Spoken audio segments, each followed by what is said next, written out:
Hello guys, বর্ষার blog and lifestyle চ্যানেলে তোমাদের সবাইকে ওয়েলকাম জানিয়ে আজকে সানডে আমি তোমাদেরকে কাঁচা আমের চাটনি রেসিপি দেখাচ্ছি। গরমকাল, এখন কাঁচা আম মার্কেটে খুব ইজিলি পাওয়া যাচ্ছে, খুব অল্প পয়সার মধ্যে। তো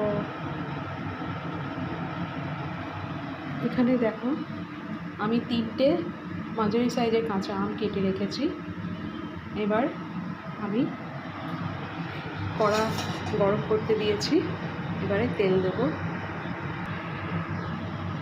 আর একদম খুব সামান্য, দেখো একদম ছোট চামচের 1 চামচ একটু তেল দিয়েছি। আমার কাছে কালো জিরে বা পাঁচফোড়ন বা সর্ষে কিছুই নেই, তো আমি ফোড়নে একটু সাদা জিরে দেবো। তোমরা কালো জিরে বা পাঁচফোড়ন বা সর্ষে দিতে পারো। ফোড়নটা একটু গরম হয়ে গেলে, জিরেটা একটু ভাজা ভাজা হলে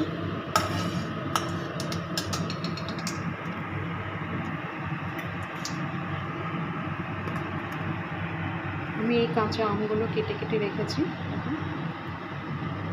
একদম পরিষ্কার করে ধুয়ে রেখেছি কাঁচা আমগুলো কেটে,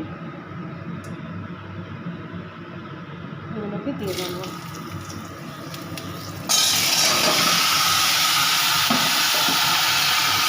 একটা আম পাকা ছিল, একটু নাড়াচাড়া করবো,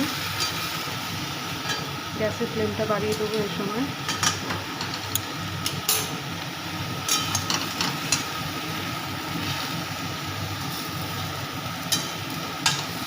দিয়ে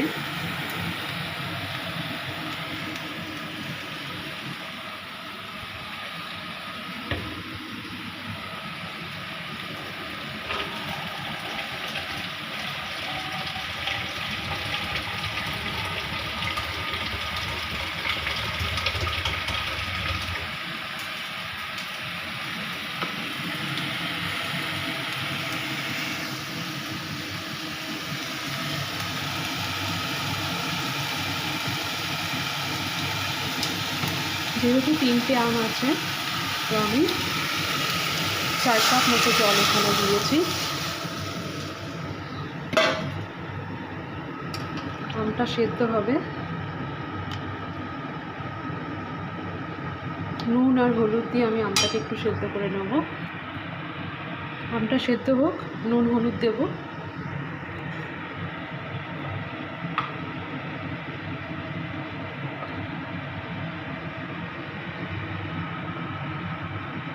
আর একটু নুন লাগবে, যেহেতু কাঁচা আম। আমি 1.5 চামচের মতো নুন দিলাম।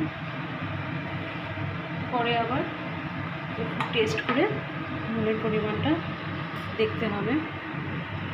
আমটা সেদ্ধ হোক, তারপরে আসছি। আমি একটু সামান্য হলুদ দিয়েছিলাম, একদম 1 চিমটি। আমি হলুদটা দেওয়ার সময় ক্যামেরা দেখাতে ভুলে গেলাম ভিডিওটা করতে।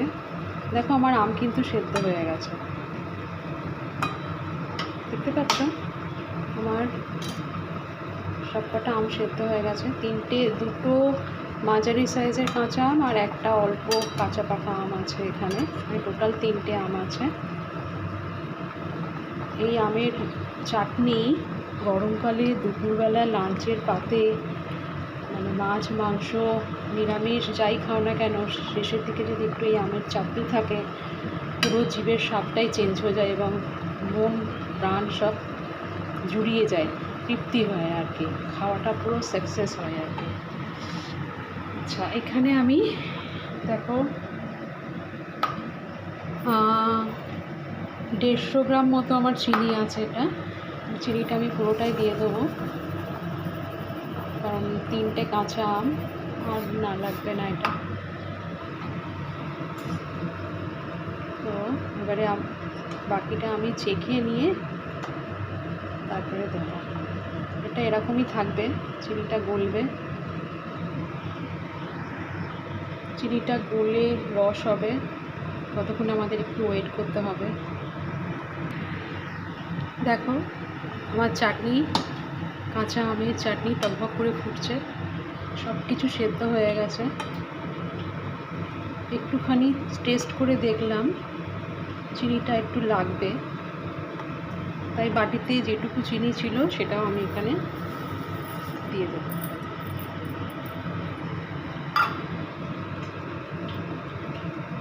আর খুন্তি দিয়ে এভাবে কয়েকটা আম, সবকটা না, কয়েকটা আম আমি একটু করে দেবো যাতে টক মিষ্টি ব্যালেন্সটা ঠিকমতো থাকে।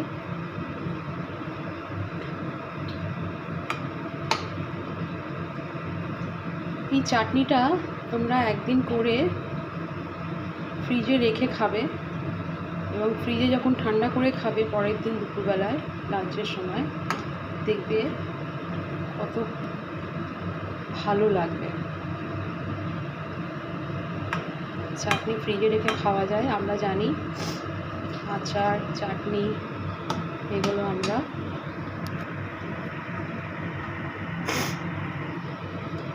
নষ্ট হয় না, ফ্রিজে রেখে আমরা খেতে পারি।